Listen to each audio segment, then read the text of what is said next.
All right, Friday forecast time as the Ohio State Buckeyes come to town. They're ranked 6th in the AP, 5th in the coaches poll. Sean, obviously a tough task. How do you think the Huskers will respond after a very disappointing performance against Purdue? Yeah, Huskers about a 2-touchdown dog. I think they were surprised. A lot of people were surprised by that number.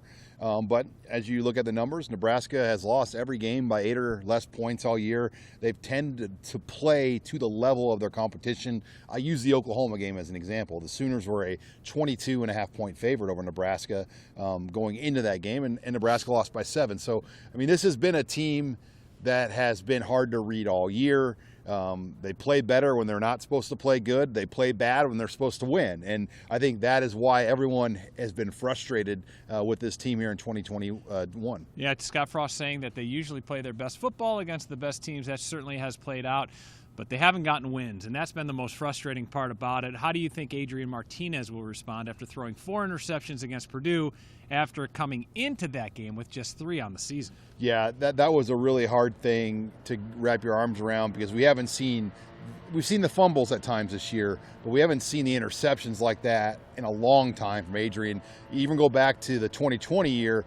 Other than the Northwestern game, he really didn't have interceptions except in the final game of the year. He had the one at Rutgers that was pretty big, but he's done a much better job. So you hope that was just a one-time thing, him pressing maybe too much to make plays, because the bottom line is when you're -4, I don't care what level of football you're going to play. -4 in the turnovers, you're going to lose the game.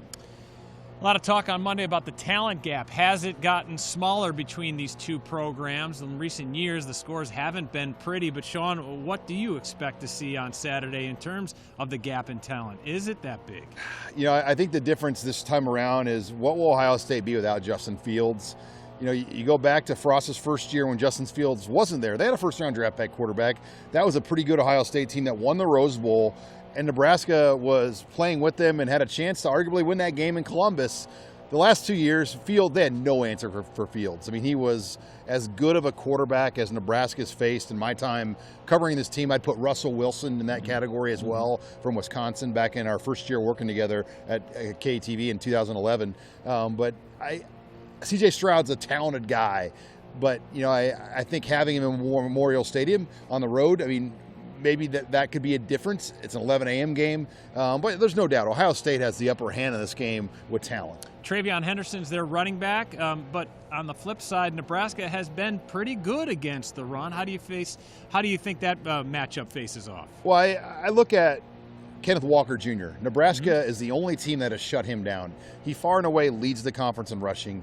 Last week was hard to wrap your arms around. Purdue didn't get a lot of big runs, but they did just enough, and they slowed that game down. Ohio State, to me, is not that type of team. They're not going to try to slow this down.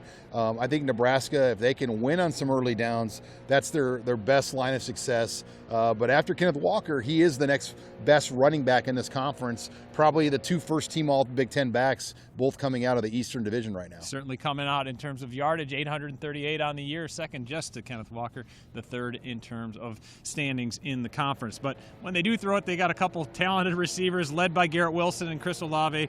We've seen them before. Yeah, you look at the NFL board right now, Wilson and Olave are the top 2 receivers right now on the draft board. And David Bell is right in that conversation in the top 5. I don't know where he would fall. But this league is loaded. And by the way, Dotson at Penn State. So the Big Ten right now probably has 4 of the top 7 or 8 draft receivers. Ohio State has the number 1 and number 2.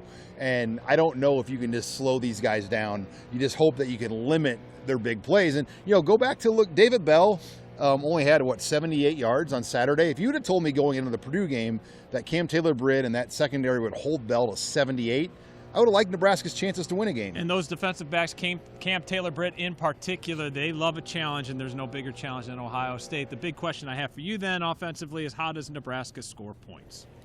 They got to do something with the running game. I think what's hurt this offense, Andy, is when they're not running it efficiently, it leads to 7 dropped back in coverage. And 7 dropped back in coverage is how 4 interceptions happen. Because if a ball is misthrown, tipped in the air, there's always a safety back there to get it.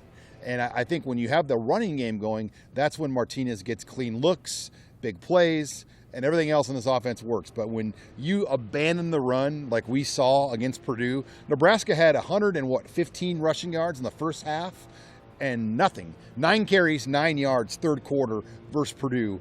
That was really why this offense fell apart against the Boilermakers. Yeah, and when you drop 7, you got to protect Adrian Martinez with the 4 rushers that they have coming. And they're not blocking those guys. And they haven't been blocking those guys, not giving him much time to do much of anything. All right, big picture time.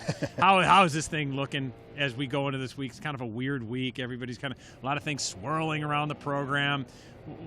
Take the temperature of the program. Yeah, it's tough. I mean, this is a fan base that's beat down. They emotionally want this so bad. I mean, 86,000 people were in here for the game against Purdue, and that was a legit full stadium. It wasn't we're calling it a sellout, but there was a lot of gray seat spaces. I mean, there's nothing like it in the world to have this type of support for a team that has lost this many games in a row in terms of not going to bowl games. And that adds to the pain, I think, of the fan base, because the support is still there, where in most cases when your team is struggling like this, there is no support. And I think that makes it that much more pressure on these players and coaches. But obviously it's not good. I mean, it's not good right now where things are at. Trev Alberts is in a very, very tough spot in his first year of how he wants to navigate through this and kind of his big picture decisions on where he wants things to go in 2022. Well, that depends on what happens in these final 3 games. Tough opponents, Ohio State, at Wisconsin, and then at home on Black Friday against Iowa. It all starts Saturday when the Ohio State Buckeyes come to Lincoln, 11 a.m. kick. It's on Fox.